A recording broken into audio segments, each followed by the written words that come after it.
안녕하십니까. 뉴스 속 날씨 윤유라입니다. 찬바람이 부는 겨울철이면 괴로운 사람들이 있습니다. 바로 건선을 앓고 있는 환자들인데요.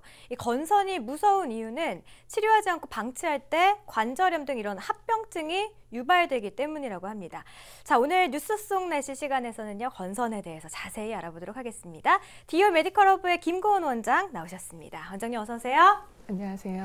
네, 자, 겨울철 대표 질환하면 건선이라고 하는데 이 건선이 어떤 질병인지 좀 자세하게 먼저 좀 짚고 넘어갈게요. 네, 건선이란 은백색의 각질을 동반한 홍반과 표피의 증식이 나타나는 피부 질환으로 병변의 분포나 정도의 개인차가 큽니다. 병변의 경계가 뚜렷하고 대부분 대칭적으로 나타나며 주로 무릎, 팔꿈치, 둔부, 두피 부위에 호발하는 특징이 있는데 이러한 부위들이 일상생활에서 자극받기 쉬운 부위이기 때문입니다. 경과는 다양하지만 보통 호전과 악화를 되풀이하면서 만성 경과를 나타내게 되며 확진은 조직검사 결과로 할 수 있습니다.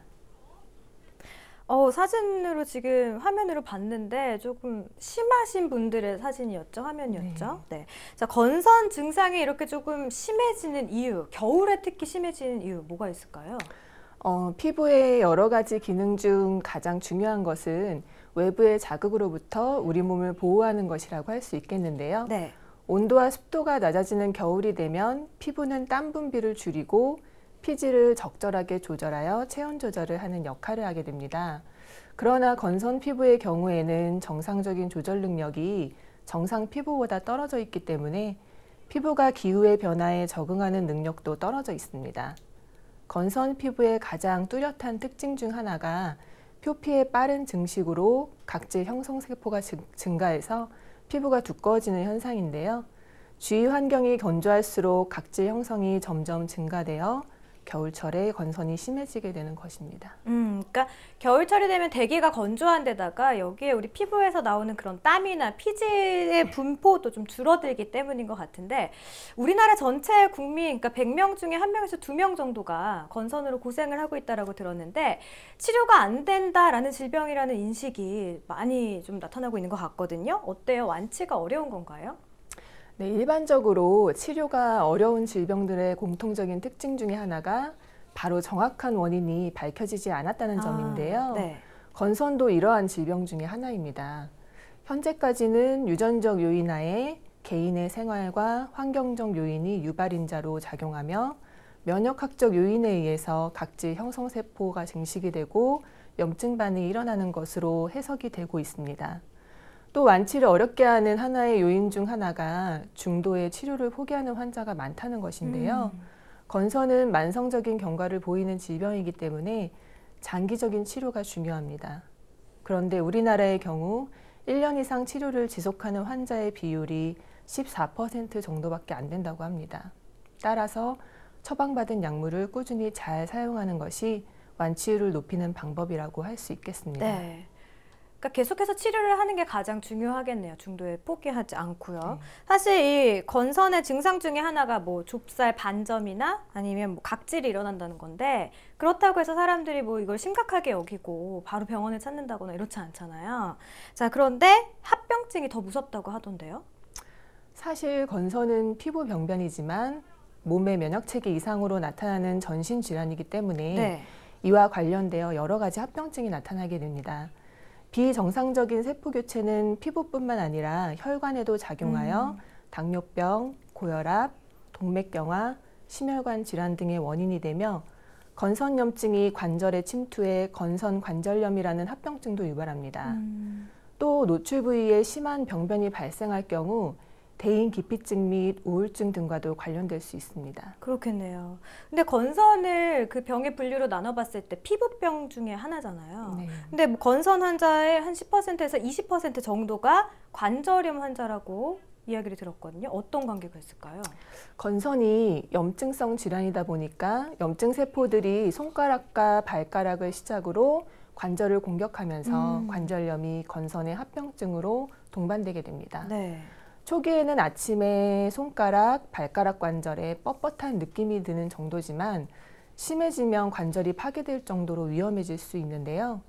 류마티스성 관절염과는 달라서 통증이 심하지 않기 때문에 진단이 늦어지기로 함으로 주의해야 합니다. 네. 손가락이나 발가락의 소수 관절을 비대칭적으로 침범하는 경우가 가장 흔한 형태로 건선 관절염의 70% 정도를 차지합니다. 류마티스성 관절염과 임상 증상이 비슷한 대칭적 관절염은 약 15% 정도 나타납니다. 합병증이 나타나기 전에 제대로 좀 치료를 해야 될 것 같은데요. 피부과에서는 어떤 식으로 치료를 할까요? 건선은 만성 재발성 질환이기 때문에 우수한 효과를 보이면서도 부작용이 적은 치료법으로 꾸준히 관리하는 것이 중요합니다. 네. 증상이 가벼운 경우엔 국소적 치료로 스테로이드 연고, 비타민 D 유도체, 국소 면역 억제제 등을 사용할 수 있습니다.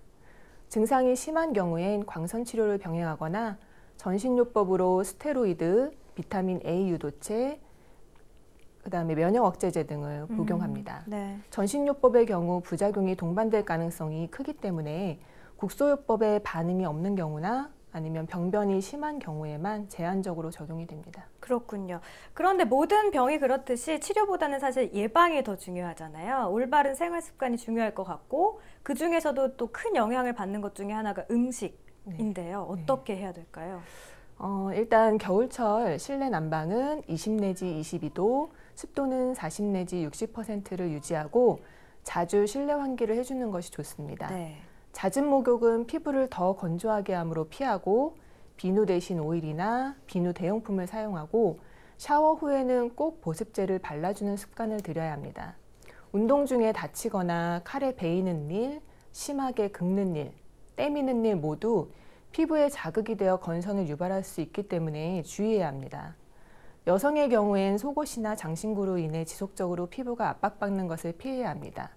그 외에 정신적인 스트레스나 육체적인 과로도 건선 발병의 원인이 될 수 있습니다.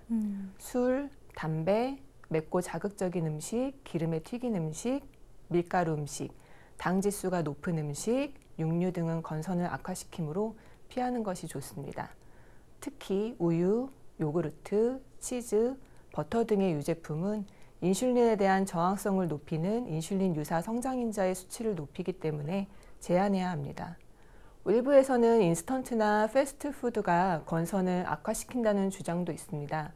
식품 첨가물이 염증 반응과 알레르기 반응을 일으켜서 면역계의 저항을 부르기 때문입니다. 네, 알겠습니다. 오늘 말씀 고맙습니다. 국내 건선 환자는 50에서 100만 명으로 추정되고 있습니다. 건선 환자 10명 중에 한두 명은 관절염을 또 앓을 정도로 합병증까지 잘 생기는 질환이지만 지난해 치료를 받은 환자가 16만 명에 불과하다고 하네요. 건선은 재발 확률이 높기 때문에 관리가 더 중요하다는 점 기억하시면서 평소 생활습관 개선에 신경을 쓰시기 바랄게요. 오늘 뉴스 속 날씨 준비한 소식은 여기까지입니다. 시청해주신 여러분 고맙습니다.